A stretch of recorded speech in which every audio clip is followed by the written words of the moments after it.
Albatross here again with the Cypher Unlimited crew. We have our usual suspects of AD or Alpha Dean. We have Spigs18 or Anthony. And Dean, who do we have with us today? Well, today this is actually awesome. This is an auspicious occasion. This is one of those days that we're going like, wow, we finally made it happen.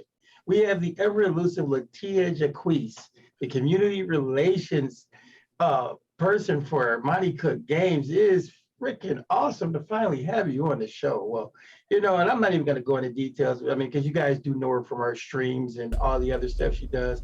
But Latia, welcome. Just our people out there in the interwebs a little bit about yourself before we get into the fun. Hi, I love that you called me ever elusive because that's what I've been saying to everybody about this interview. Like they've been trying to get me on since I started working here, and it's finally happening. So yeah, that's me. I'm Latia Jacquise. I'm the community relations coordinator. I do streaming and a whole bunch of other stuff. I do too much, entirely too much. Trust me, we know. First off, Latia, welcome to the CU. I feel like I've been playing Discord tag with you for almost a year. Almost a year. But that's all good because it finally happened. I'm happy. We're so happy to finally have you here. So, could you tell our audience or someone who may not know exactly what you do at MCG, how'd you get into gaming and what led you to working with Monte Cook Games as the community relations coordinator? It all started 30 some odd years ago. No.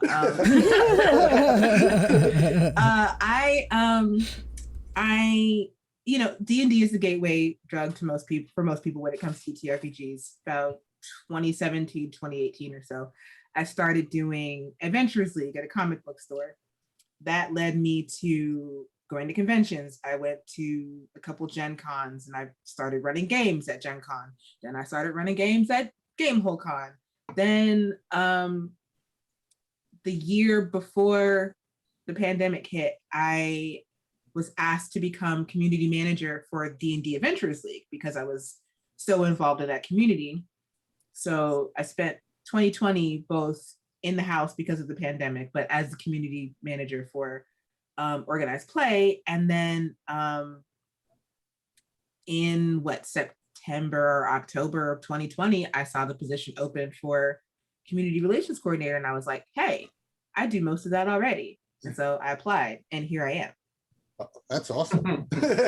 Nice.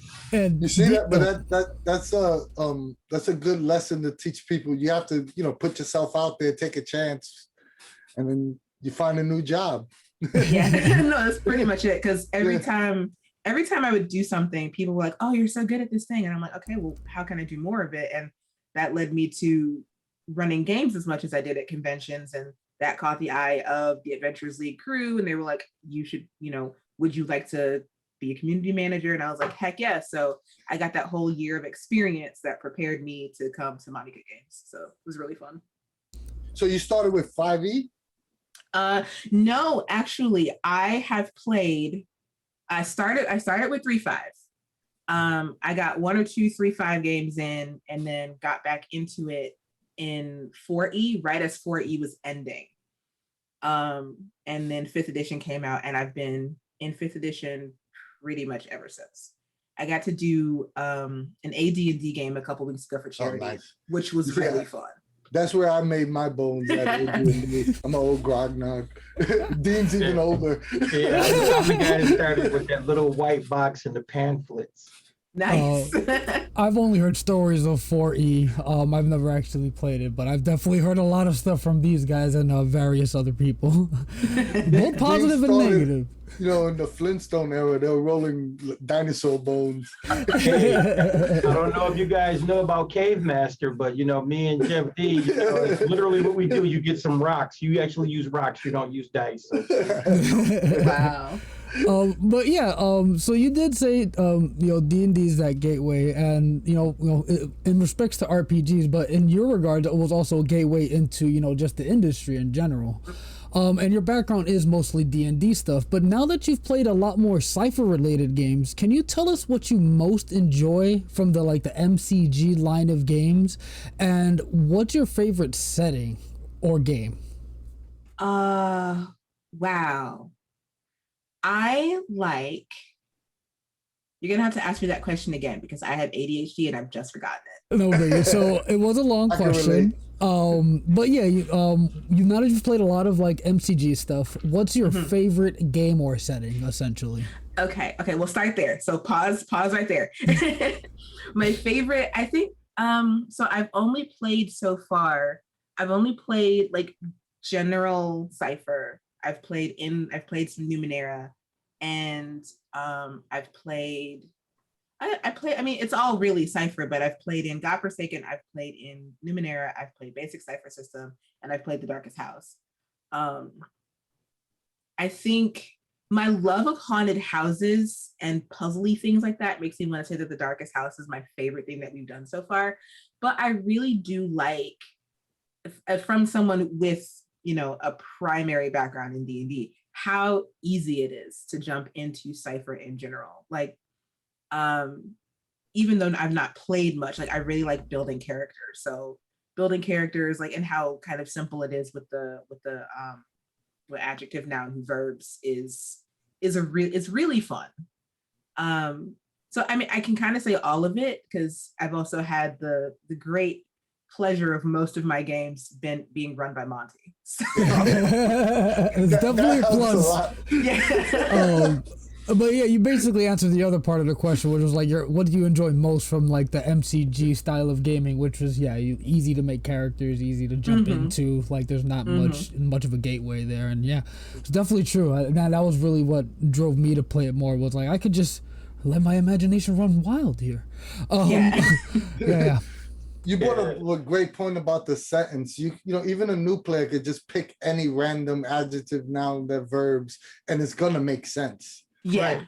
Yeah. Which is you know, awesome. and you can make anything work, even if it's not already written in the book. You know. Yeah, I really like I just, it's so, for somebody like me who is always thinking up character concepts, it's a lot easier for me to think up a character concept in the Cypher sentence than to just say, I'm going to build a so-and-so rogue or a so-and-so fighter. It's like, your sentence is already saying an awful lot about your character as a concept and as a person.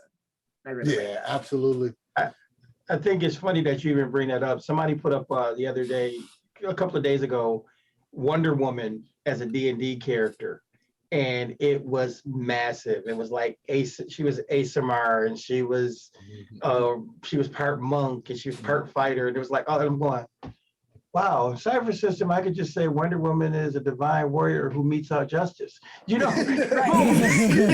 exactly. And you could do it a whole bunch of different ways. A courageous warrior who wields a whip of truth, or something. Exactly. There's a whole bunch of different ways to do that. Yeah. Right. That's what I'm saying. You know, divine warrior. You know, courageous. You had so many different ways to go. So it's so really cool that you would say that. I think we all love that because we like to build characters too. So here's something that's near and dear to my heart.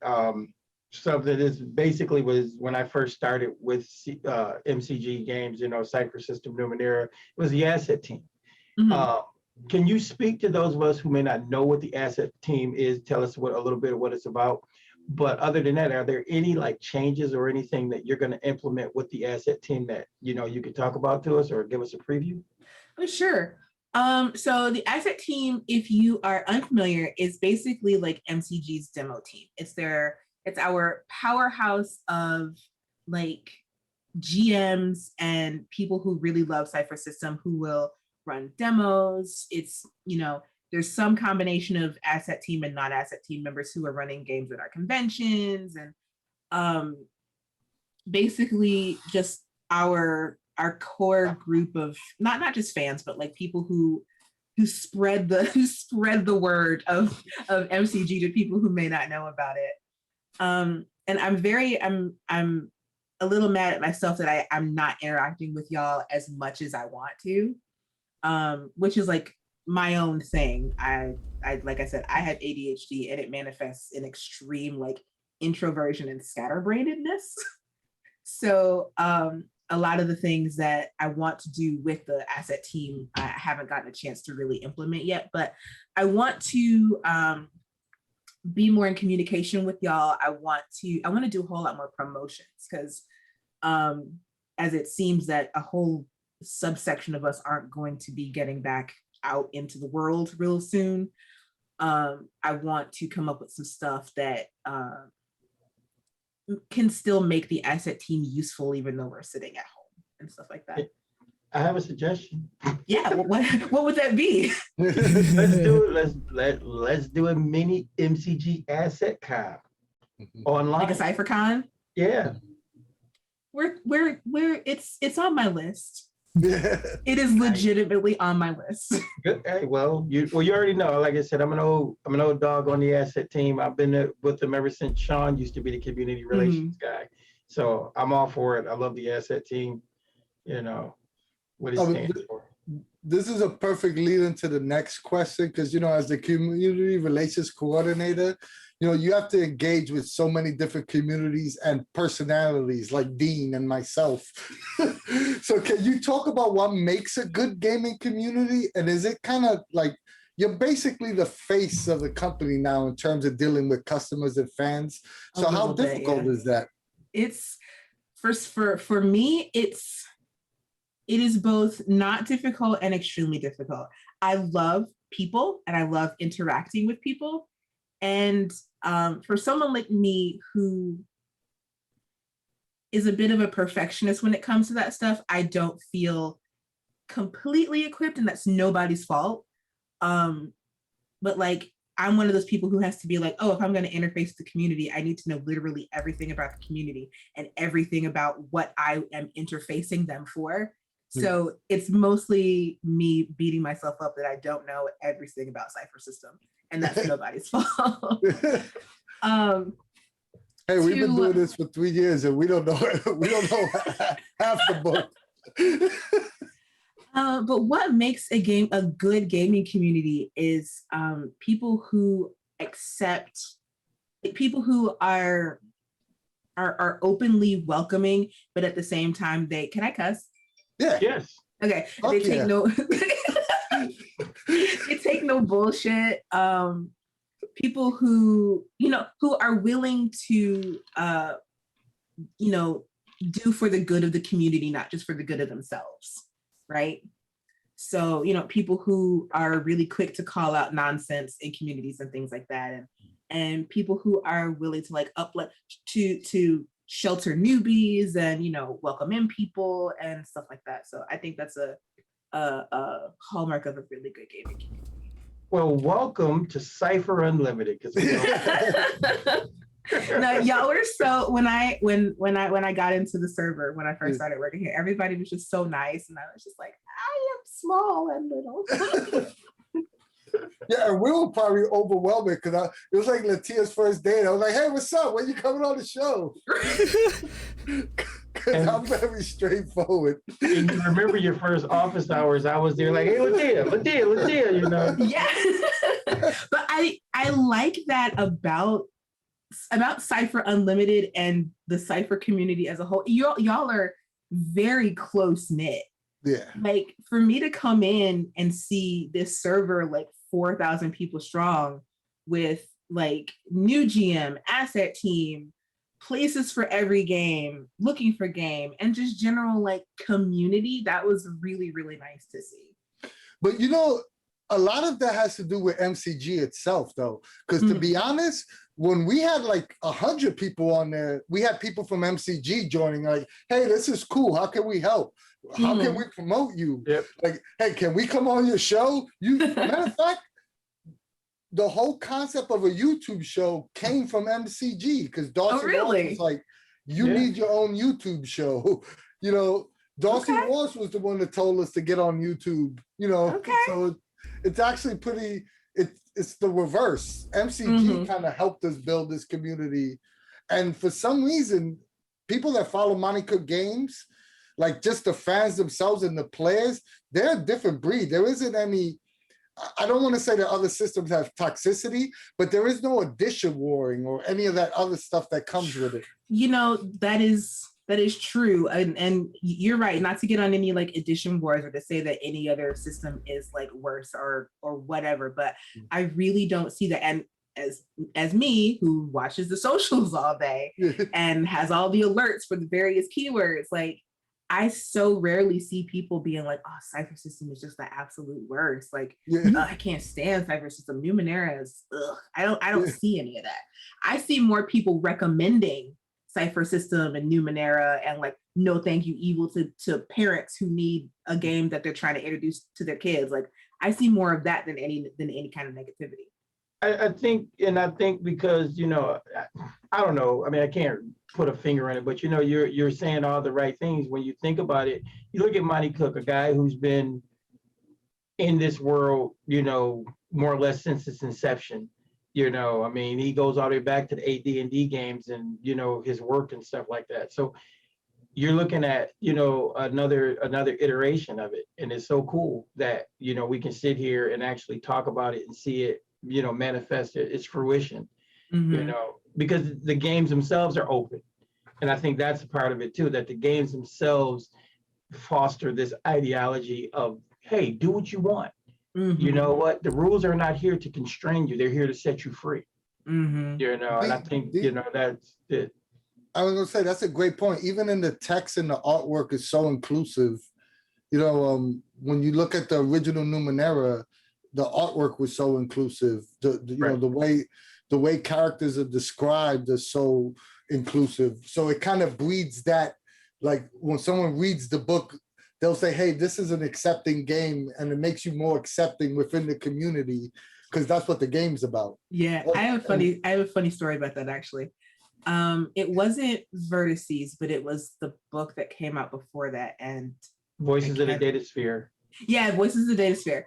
And I actually got a complaint from somebody because a lot of the art, actually, it may have been Vertices. It may have been like right at the beginning of the pre-order window for Vertices. But I got a complaint from somebody who was like, who noticed in this book, clearly not in every other book, but in this book, that there were so many brown people, right? So many brown people and like no white people, and they were like, we really hope that I really hope that you're not like becoming a part of the woke squad. There's so many brown people in this book, and I feel as a white person not represented in this book. And I was just like, have you looked in literally any other book? I hate to be rude, but my response would be like, why don't you pick up the 10,000 other RPGs that's come out in the Oh man, man. I mean, but you can't please everybody, you know. No. It's just comments like that really make me laugh, because it's like, you clearly have not been paying attention to anything that we've done. You know, or any of the messaging since day one. Right. Oh man, but before we move on to the next question here, I did want to make a quick comment about that whole like MCG helping us grow. Like when Anthony and I first started the server, I honestly thought it was going to be this small like 50-60 person server where people just played games. It was a small like, you know, friend circle, and then it blew up to this whole thing with MCG support literally from that. Like they were spreading the word, they were coming on, you know, encouraging us to start a show, coming on to the show. And honestly, the support from the beginning has been amazing. Like Anthony said, like we had like maybe 100 people when MCG started helping us out, and it's wild that they would, you know, be so interested in helping such a like small community. That just goes to show that how much they care about the people who care about them. It's really nice. It's awesome. Yeah. But moving on. It didn't hurt that we were big mouths advertising on everywhere. Definitely didn't. It's the New Yorker in me. I'm sorry. Basically, and that's what he did. He actually caught me at about 100 members, and he got another big mouth. You know, what? You want to talk about games? Let's do it. When? How? You know, and I was like, okay, add me in. I'm part of the group. Yeah, let's do it. You know, man, you know. I love that. But yeah, so we talked about a little bit earlier that you do have a little bit of experience, or a lot of experience with streaming actual plays. Does Monte Cook Games have any plans to be more active with the streaming community, or maybe host more actual plays on their channel? Yes, I can say yes. That is something, and it's again something that I am very eager to do.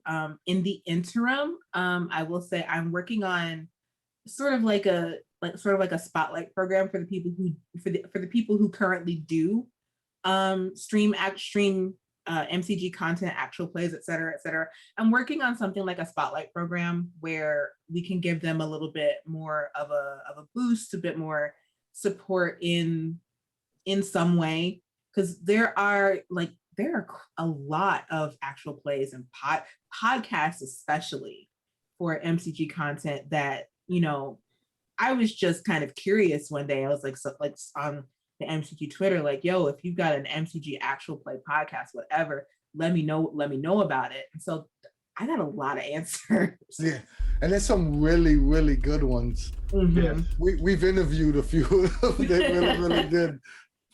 And I definitely want to just kind of like I said, just like spotlight, show appreciation, because, you know, nobody has to stream our stuff. People stream our stuff because they like it. So I really want to kind of give a little bit of thanks to the community who does that. So I'm working on something there, but we do have plans to expand our reach into the streaming community. I know Monty was running a couple of actual plays. Is that planning to come back as well? I don't know if Monty would, but I mean, I love running games. So, you know, the more I dig into Numenera, et cetera, you may see me running some stuff in the future. Sweet. Oh, that's awesome. So, you know, we're talking about all of this good stuff, Monte Cook Games and everything. So with the latest Kickstarter, The Devil Made Us Do It, you know, it's doing great. It's awesome. Any news you can share? And can you tell us how your experience has been so far with the playtest? So yes, I loved the playtest. I did get to playtest it before the Kickstarter came out. Our heist in particular, we either impersonated DEA or FDA employees who were going to this like lab testing facility to retrieve a candle, like a scented candle. And anytime I'm involved in a playtest with Bear, things get chaotic very quickly. So and our particular twist to that game was that the woman who owned the scented candle that we were going to retrieve was smuggling drugs. And we were intercepted by, so, you know, we were either, we were FDA. And then like the turn at the end of the playtest was that the DEA showed up. And like, we were like, oh no, we need to get this candle and get out of here fast. I loved the improv. Like, you know, we say that it is no prep, which I really want to have a discussion about that, because he's right. It is no prep, but like, what does that really mean when you're actually just first starting to learn a game for the first time? Because if you're learning a game for the first time, there is some prep involved, right? Like you got to know what you're doing. But I loved how easy it was to create the setting, and how Monty took what we did and like added his own little twist to it. The concept of lying itself was really fun to do, because it's like you're going through this game, you know, you've made it up, you're improvising it or whatever. And, you know, you look at stuff and it's like, okay, if that goes wrong, how can I lie about it? If that goes wrong, how can I lie about it? I don't have anything new as far as news to contribute to, you know, the world, but I can say that I had a blast playing it, and everybody else is going to also. Yeah, we had a blast with our playtest too. I think the thing I enjoyed the most is the input the players have in the narrative early on. Like you really feel part of the game. You're part of the story because, you know, you contributed to the overall story. And I don't know if you've seen any of our stuff, but we're big improv gamers. You know, I'm a napkin GM. I just run with a napkin. So you know, that's right up my wheelhouse. I really love the playtest. I'm super I don't excited. know if any of you have played Kids on Bikes, but at the end of the playtest, I compared it very favorably to Kids on Bikes and that collaborative aspect of world building. People ask me all the time, especially like the those not to know, they'll ask me what role playing is, and I always say it's interactive storytelling. And if you look at the devil, the devil made us do it, it's literally the epitome of it. I mean, because you literally build like Anthony said, we build the narrative together, and what it does is it just, as a GM, for me, what it does is it gives you the idiom of like, here's my framework, and now I can just like play around. I can have a field day. I was actually having some fun with some friends online with the with the playtest material that they've already released for us, and it's been great. And it's like, okay, I can't wait for the full game, so I can go ham. Are y'all reading Monty's Substack articles? Yes. A lot of what he talks about in those articles is like living and breathing in this game. Like I think it was 2 or 3 articles ago, he talked about player agency. That is this game, right? Because the players are like, with the players creating most of what they are going to encounter, it gives them an incredible amount of agency, I think.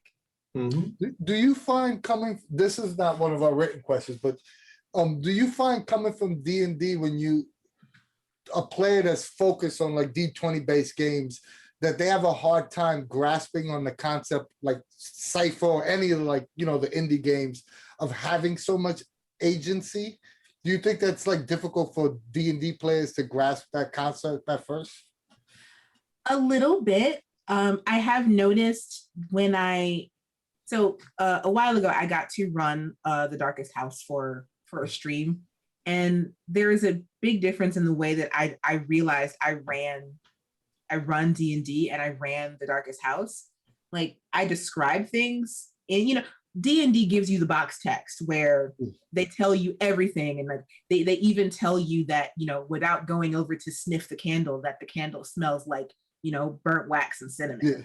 Whereas it's in The Darkest House, I'm just describing what's there, and then letting the players decide what they're going to do. So, and there was a lot of hesitation from the players to say, well, I'm going to go do this, I'm going to go do that. So I think, yes, there's a lot of hand-holding in D&D when it comes to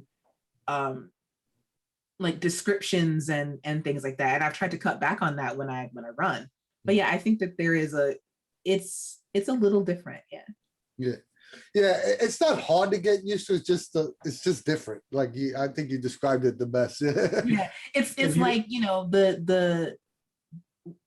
I've opened the door to something, but I'm not going to you can go out and do whatever you want to do. The door is open. Whereas it's in D&D, it's like, okay, the door is open, and on the other side you see the door is open. Go. And like if you play with a Cypher player, that same description you said would be like, hey, I smelled something burnt. And a Cypher player would be like, why do I smell burnt marshmallows? I look over at the candle and it's burnt marshmallow, candle. Yeah. And then the GM knows that that's a cue for them. That becomes canon. We just move along. And that's another thing. I don't know if you had a chance to read it though, Latia. I wrote a little blog about it. It's called The Paradigm Shift. And that's what I talk about to, people, because even myself, I had to go through it, and it's like, but once you go through it, you're better. You have a whole new ideology when you sit down the game, no matter what game you play. Because like when, me, Al, and Anthony went back and played Dungeons and Dragons with Eric Frankhouse, that was like a blast from the past, but it was also, we all had our narrative chops like going crazy, well, yeah, when my character does this, and this, that, and the third, and this, you're developing the scene. So it's awesome, so if you ever get a chance to read it, it's on Angel Citadel. It's called The Paradigm. Okay, cool. So. Not only are you working for MCG, you're a streamer, you are a person with many hats. You're a fantastic writer, a game developer. You know, you've done work for Into the Motherlands RPG, a bunch of other numerous projects on the DM's Guild and D&D Beyond. Could you tell us a little bit about those projects? And do you plan to do any writing work for MCG? If they let me, heck yes. All right, we'll make that happen. We're gonna start sending the petitions out now. I'm pushing, you know that, Latia. I do know that. Yeah, so the writing aspect is another thing that came out of me just wanting to be more involved. It was Gary Con 2019 actually, where I approached the Adventures League admin table and was like, yo, any way that y'all need me to do things next year, I'm here. And they were like, hey, do you want to write for us? And I was like, well, that's not what I meant, but okay. So nothing ever, so that there was a collaboration to write some stuff, but I flaked out. Like, I'm gonna be real with you, I flaked out because I was very, very nervous and also forgetful because my ADHD was undiagnosed at the time. So but yeah, the writing projects kind of just kept coming. And Into the Motherlands was a once in a lifetime opportunity to create something like not for Black people only, but you know, when we were writing, it was an all Black and POC group of writers and developers. When we were writing, we had ourselves at the forefront of that.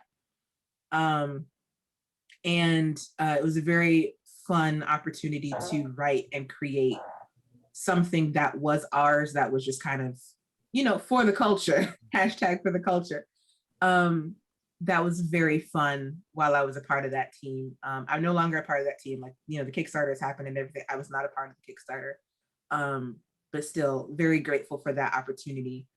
And then writing for D&D Beyond just kind of happened the same way. They just asked me, because I was a big Critical Role fan and they had a book that was coming out. They were like, do you want to write some stuff for set in the Critical Role universe? And I was like, well, how could I say no to that? Ever. You know, it's like a fan, it's like a Numenera fan getting asked to write for Numenera. So it's like, how do you say no to that? And then the DM's Guild stuff was just stuff between friends. Like the one thing that I did, Fun Size, which is, what if all the D&D gods were babies? It was literally that. That's how it started. My friend Mackenzie wrote on Twitter, the D&D gods, but they're all babies. And then I took it and I ran with it, and she was like, well, we got to write it now. So we did. That's awesome. Who's your favorite baby D&D god? Tiamat. Tiny little 5-headed dragon. That makes me want to get an altered art of the D&D card where it's a baby Tiamat instead of the regular Tiamat. What's the name of the adventure? It's called Fun Sized. Okay, well, exactly. I just wanted to put it out there so everybody heard that. Fun Size. Go to DM's Guild and pick it up. Yeah, and everybody that's listening, if you ever had a chance to check out Into the Motherlands, the artwork on that kicks so much ass. You can definitely got to go check it out. It's awesome. It does. They actually just started their third season of the live stream earlier today. So go give them some love at Motherlands RPG, twitch.tv/Cypher of Tier, where the show airs. Give them a follow. They are wonderful friends and I love them. Nice. That's awesome. It is a great book. I can't wait for it. Every time an update comes in, I'm like, yes, more stuff. Excuse me, but yeah, moving along here. You've worked for, as we mentioned earlier, for Wizards of the Coast as the community manager for the D&D Adventures League. Do you think it would be possible to create some sort of organized play for one of Monte Cook Games settings like Numenera? Is that something that's been discussed? Well, what are your ideas on that or thoughts? It is something that has been discussed. It is in the works, I think. Don't quote me. Do not quote me. Please don't quote me. But it's something we want to do. Like we want to expand what we are doing with our games for the community. So it's something that we are definitely it's on the list of things. Yeah, this wasn't one of those put you on the spot questions. This is a question that commonly gets asked on my server, so I had to put it in there or they would have hung me. And I think a lot of people aren't aware that Cypher Play does exist. It just hasn't. They just have to, I guess, start supporting it again, because Cypher Play was kind of that, and there was at least 2 or 3 seasons, that I remember because I ran through. We do want to bring it back. So that's basically what I was talking about, Cypher Play. We do want to bring that back. I guess we just don't know how we're going to do it yet. The seasons of Cypher Play were really fun though. Were they? They were awesome. Yeah, they were awesome because they were, what was interesting about it is that you got a whole content packet, and the nice thing about it was stuff that you could slip into your own campaign. It did not have to be run in of itself. So I love that model. I love that model that it was things that you could plug in, plug and play, and take the players across, this whole story arc, and you could do it as a subplot, or you could do it as the main plot, I believe,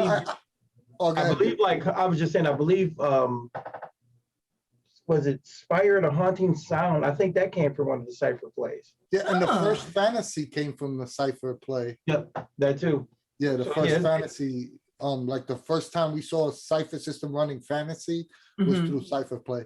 But I think a lot of our members, I think what they're looking for is that eventually feel that idea of carrying a character from, you could go from convention to your local game, comic book store and having that same character. That might be a little difficult to do for MCG because they just, realistically, there's 14 of y'all. It's not this massive, conglomerate company like Wizards of the Coast is.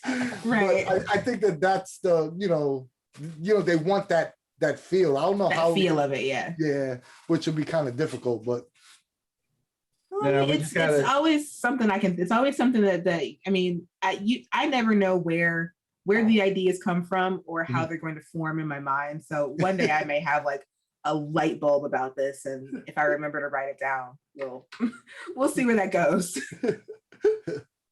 That's awesome. No, but it's still, like I said, it's all great. Whatever you guys do, at MCG always seems to turn into a beautiful flower, so I'll be there. We'll be there basically promoting it, whatever it is. So with that being said, how's it been for you working for Monte Cook Games so far? I mean, and is there anything you can tell us we can look forward to in the future? You want to give us portent on the horizon of something good or anything? Well, first, I will say that I love working for MCG very, very much. I love waking up in my bedroom, which is 10 feet away, and walking into my office, which is where I am right now, sitting down and getting to work every morning. I love I can't say it enough. The community is amazing. And very patient with me as I figure out my own dang brain, so that I can figure out what I'm going to do for y'all. So, can I give you? No, probably not. I see. Yes, indeed, there is a sniper on the roof across the street. I can't say anything. First off, I'm so jealous. But at least I get my Dunkin' Donuts in the morning. You have to call it in, so that's all. Fair. The only reason I don't get Dunkin' Donuts in the morning is because I just don't want to leave the house. Oh, you got me on I make tea. I go downstairs and I make tea. Well, there is another plan though. You do realize that you could always do when I have the luxury of working from home, I go to the donut store. We have a place called Tim Hortons here. I go to Tim Hortons. Yeah, I go to Tim Hortons the night before, and have my stuff here. So I have my French crullers and my cinnamon rolls, they're sitting on standby. Yeah. And then you throw them in a toaster oven for 5 minutes and they come out gooey and hot. Nice. Fantastic. I love that. Oh man. So I think that was our last question. Anthony, do you want to? No, Al has to open it up to questions from the audience. from the people out in the world. So Read the game, read the show notes. Yeah, so I did ask in the chat there if anybody had any questions for Latia. We did get one, but if you have any others or if anybody else has a question, feel free to ask it now. But yeah, the one question we do have is from OmniSX. The question is, in addition to just getting out and playing more, what would you say is the best thing to learn first about Cypher System? The first thing to learn. Character creation, but not in the deep dive way. Like, once you really wrap your head around character creation just being a sentence, I think that you're ready to go. No. Like character creation, that's all I got, man. learn the sentence. Learn the Cypher sentence. Make it a part of your life. Start describing yourself as your Cypher sentence, and people will think you know everything. I have a question if we don't get another one from but this is a good question. What were your initial thoughts of GM rolling no dice? Very good question. It makes me responsible for whatever happens to my character, and that's not fair. I kind of thought the same thing too. I have nobody to blame but myself. I love it. Oh man. Well, you can always blame Roll20 because that is a biased algorithm. I don't care what anybody says.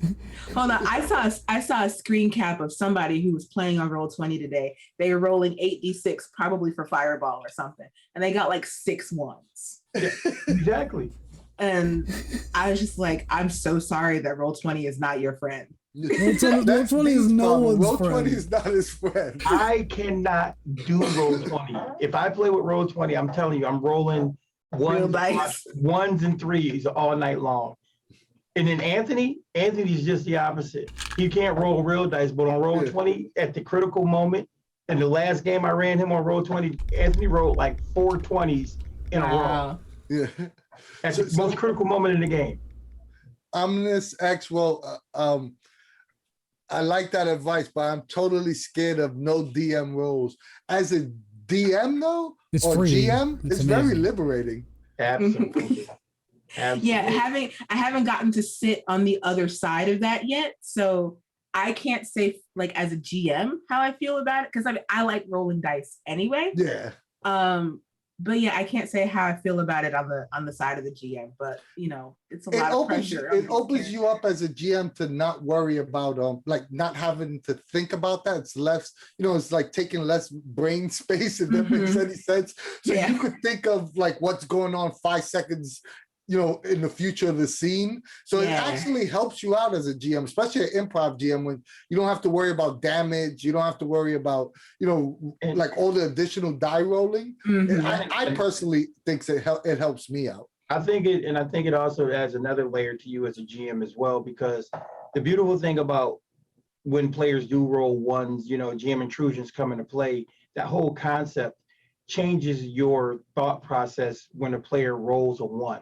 You're not always looking for, oh God, he fumbled his weapon. Oh, he tripped and fell. You come up with more creative ideals for how you're going to manipulate the narrative.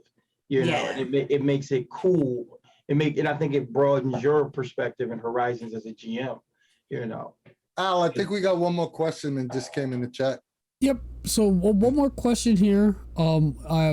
Forgive me for butchering the pronunciation, but it is a member from the Cypher Unlimited Discord, Eol Terror. But yeah, they ask, when will we see more asset team swag? First of all, let me ask you if I sent you if I've sent you an updated swag kit, because I'm sending everybody updated swag kits. So if you haven't gotten one, like message me or something, because we have foregone, because of the pandemic, we have foregone the traditional you need to report at events to get your swag kit. So we want as many people to be out. safely to be out there and running, running more content. So if you haven't gotten an updated swag, the current updated swag kit, like message me and I'll get one out to you. I think I haven't gotten mine. I put it out there on video. This guy right here needs one. Not really. If I think I sent all y'all swag kits, didn't I? Updated swag kits. No, I know, Dean, you got yours because you showed it to me. Oh, you're talking about the tents. Yeah, the table tents and Yeah, I never got mine. That's right. Okay. But I think that might have been my fault. I think I might have not filled, because I don't think I filled out because I am also a scatterbrain. So well, no, it wasn't anything you needed to fill out. And if you didn't get one, like if you said something to me and you didn't get one, that's on me because I haven't put your order in yet. So I'll make sure I think I might have liked the post but didn't write anything. That's Gotcha. So yeah, here's a reminder. Yeah, Latia hasn't sent me my stuff. What's going on? So yeah, is that Greg? Sure is. But yeah, so that's your reminder. If you have not gotten that updated swag kit, definitely reach out. All right. So Latia, I think this is the part where, unless there's any other questions for chat, I didn't actually answer the question, which is I don't know. So there's the question. There's the answer to the question. I do not know. There we go. That's hilarious. But okay, this is the part, right? This is, we went through that was the easy part. This is the hard part. Here's the part, our rapid fire questions. Here's where we pull out your essence, right? We stretch it on the table for the whole world to see. These are our world famous rapid fire questions. Sounds painful. Like they simple, like one word answer, but you can elaborate as far as you want on any of the questions. And we'll Dean, you want to do the drum roll? Because I'm horrible. Al always makes fun of my drum roll. It's my drum roll, so we can all do it. Let's all have terrible drum rolls. Al first. Everybody except me, who was on the marching band and who was on the drum line and marching band. I'm not doing that. Oh, we needed you on that. We got to record you for later videos. Just cue it up. Just have it queued up. I still have my stakes, so. Yeah, you should have told me, because I'm pushy. I'm going to be hounding you now. You know what? Where's that video of you drumming? We need the audio. We need a recording, and we can make it a real quick gift. And when we do a drum roll, it's gonna be Latia. There you go. But either way, first question: player or GM? Player. Pull punches or TPK? I've done both. TPK. Oh, nice. Online or in-person gaming? In person. Oh, there we go. Sorry, I lost my place for a second because I got distracted by hitting my freaking dice box. But either way, announce the difficulty number or keep it a secret. Keep it a secret. Ooh. Salty or sweet snacks at the table? Both. Oh, the combo. I type it, not my type of. RP or combat? RP. Nice. PDFs or physical books? Good answer. Pen and paper notes or digital? Pen and paper. Again. Pre-written adventures or original content? Ooh. Pre-written with changes. That definitely makes a lot of sense. Yeah, absolutely. There we go. We know. Like, I'm not as good at improv as I'd like to be, but you give me something, you give me a framework for something, and I'll put whatever in it. Yeah, you add the special sauce to it and make it exactly. Yeah. You survived the rapid fire question. Woo! See, it wasn't so bad. It only hurt. That wasn't so bad. But yeah, that was a great talk. Thank you so much for coming on, talking with us. Well, I've got a question for you. For me? Yeah. Okay. Where did you get your glasses? I don't know. I think, wait, these specific ones, I think I got these ones at work. I work at CVS, so we carry a lot of different sunglasses. Oh, okay. But I also randomly collect them from online. So these might, I have so many, I lose track. Oh, but yeah. Yeah, you have a ton of hard glasses, right? I've gone through quite a few, yes. Amazing. But yeah, heart glasses aside, thank you again so much for coming on. But for everyone listening out there watching, where can you be reached? Like, if someone wants to hear more from you, like, what's a good place to reach out to you, look you up online, that sort of thing? Absolutely. So you can absolutely positively find me on Twitter, which is just my name, at Latia Jacquise. You can find me on Discord, at Latia Jacquise 7311. If you need anything from me, like I try not to answer work-related messages past 7 p.m. CST, but if you need me for anything, Discord's always up, so you can reach me that way. And then there's always the contact us form on the Monte Cook website. And you guys are very responsive when it comes to that. Mm-hmm. Usually you get message if it's something that's like urgent, they're gonna definitely hit you back within 24 hours for sure. Mm-hmm. Or at least that's been my personal experience. Absolutely. Yeah. You guys are awesome over there. So keep up the good work. Oh, thank you. Oh, we love Yeah. MCG and all things MCG and all the people there, because they're welcoming and help us keep this thing going. I mean, I look forward to my Wednesday nights, even nights that I have worked 12 hours, and I'm sitting up for like 18 and I'm like getting at the chair, but you got to power through. Yeah. So, but hey, guys, you guys got any more questions for Latia? Anything, any final thoughts? No, I just want to say, Latia, thank you so much. You're so welcome. It was a long wait, but it was well worth it. You're an awesome person, and you have an open invitation to come back whenever you want. Yeah, anytime. Like if you really appreciate it. Heck Well, yeah. I'm gonna throw it out here and I'm gonna put you on the spot, Latia. You gotta come on and play GM roulette with us. I knew you were gonna ask me that. Yeah, there it is. Yes, That's it. someday. Probably a year from now. Yeah, it'll be a whole nother year. No, it'll be sooner than that, I promise. Awesome. Oh, hold on. Yeah, I saw that question. That was when will you give up D&D and go pure Cypher? I love you. I love this community, but I don't think that's ever gonna happen. First of all, you have to be a polygamerist. That's the best. You do. Yeah. You do. Best answer. Play every game. Best answer. And we're the biggest Cypher heels, and we play every game. So. Listen, I just downloaded my latest copy of Galaxies in Peril, which is a PBTA game. Me and Anthony just were talking about the Avatar Kickstarter, which we both have backed. I mean, you got a game. Game is essential. Exactly. Like it is a crime to yourself to hold yourself into one game.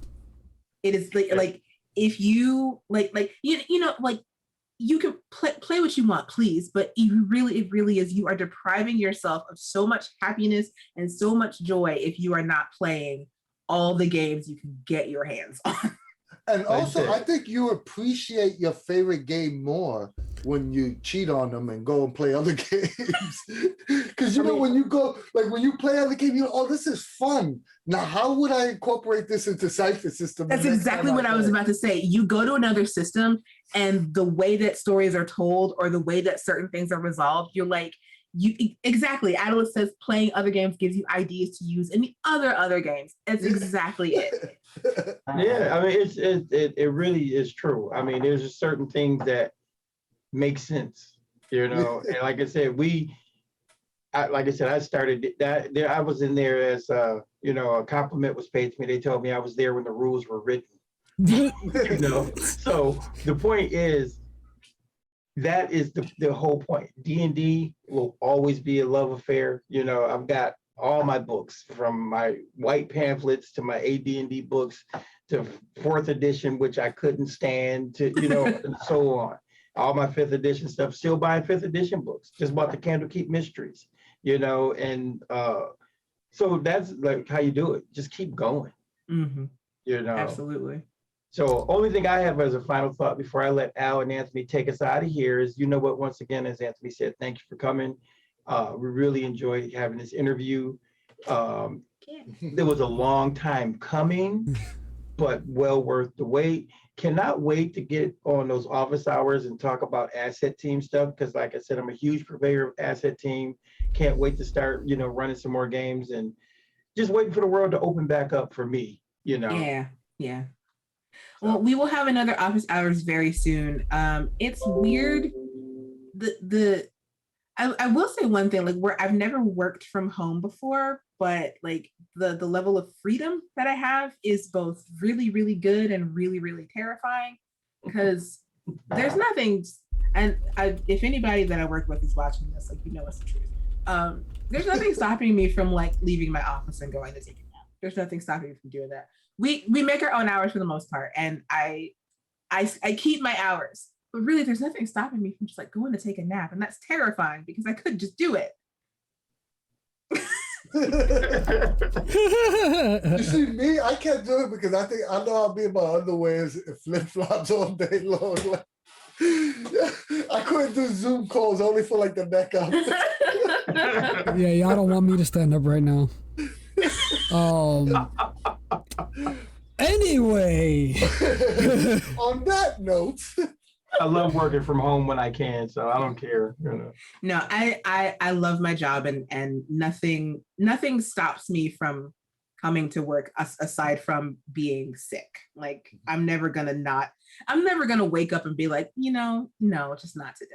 Like, I don't feel that way about this job. This job doesn't make me feel that way. Oh, we all want to grow up and be just like you, Latia.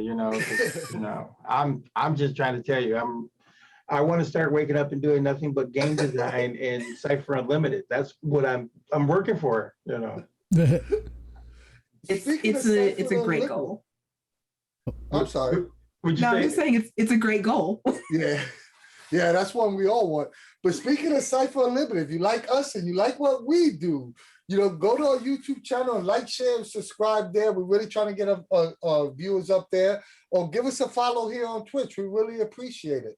Join our Facebook group. It's not as big as our Discord, but there's conversations happening on the Cypher Unlimited Facebook group all day long. Or join our Discord. We have the largest fan-run Discord, talking all things Monte Cook Games, Numenera, Invisible Sun, No Thank You Evil, The Strange, whatever you want to talk about, whatever you want to play, we have it there. So please go there. We have games being run daily. Yes, I said daily.